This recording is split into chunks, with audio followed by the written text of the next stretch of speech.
আমাদের মনে আছে ওই 3, 4, 5 আগস্টে আমাদের আমির সাহেব, সিনিয়র নায়েবে আমির সাহেব কিভাবে মার্চ টু গণভবনের ঘোষণা দিয়েছিলেন।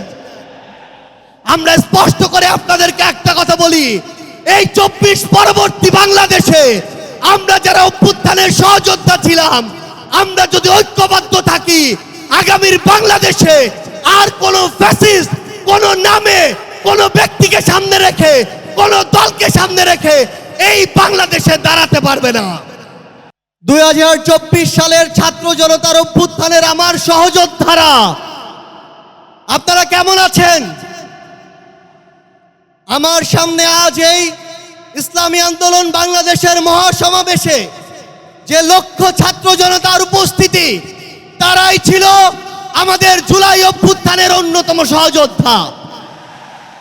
কে কি বলল সেটাতে আপনাদের আমাদের কিছু আসে যায় না।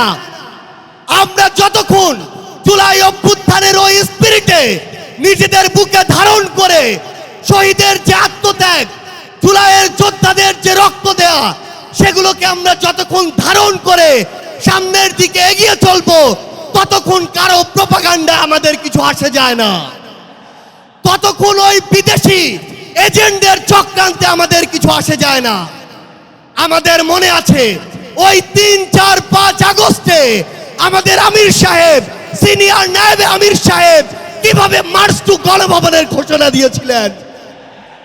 আমরা স্পষ্ট করে আপনাদেরকে একটা কথা বলি, এই 24 পরবর্তী বাংলাদেশে আমরা যারা অভ্যুত্থানের সহযোদ্ধা ছিলাম, আমরা যদি ঐক্যবদ্ধ থাকি, আগামীর বাংলাদেশে আর কোন ফ্যাসিস্ট কোন নামে কোন ব্যক্তিকে সামনে রেখে কোন দলকে সামনে রেখে এই বাংলাদেশে দাঁড়াতে পারবে না।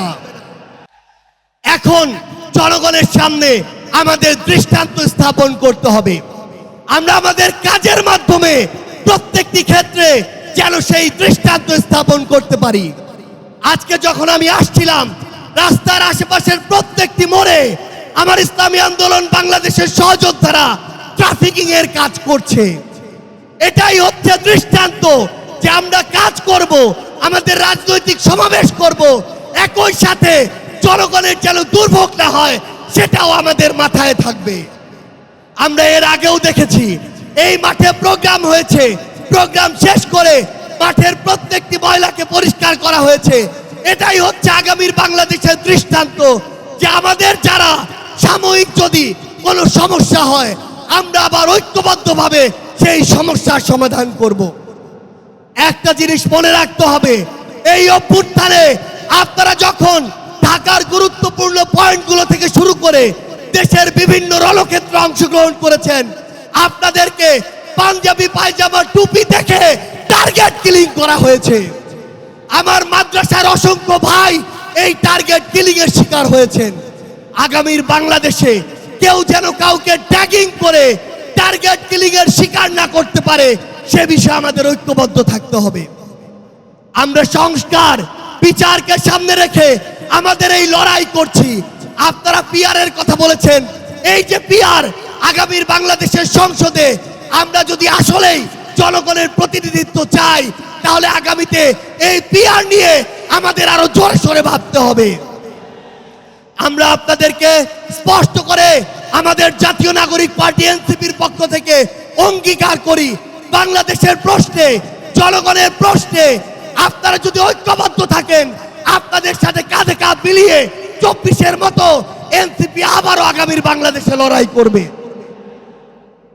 আমাদের এই বাংলাদেশের 24-এর অভ্যুত্থানের স্পিরিটের প্রশ্নে, ওই খুনিদের বিচারের প্রশ্নে, রাষ্ট্রের সংস্কারের প্রশ্নে আমরা ঐক্যবদ্ধভাবে এগিয়ে যাব।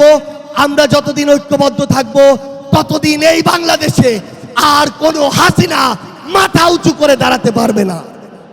ইনশাআল্লাহ আপনাদের সাথে আমাদের আবারও দেখা হবে রাজপথের লড়াইয়ে অথবা বিজয়ে। ততদিন পর্যন্ত সত্যের সাথে থাকবেন, ন্যায়ের সাথে থাকবেন।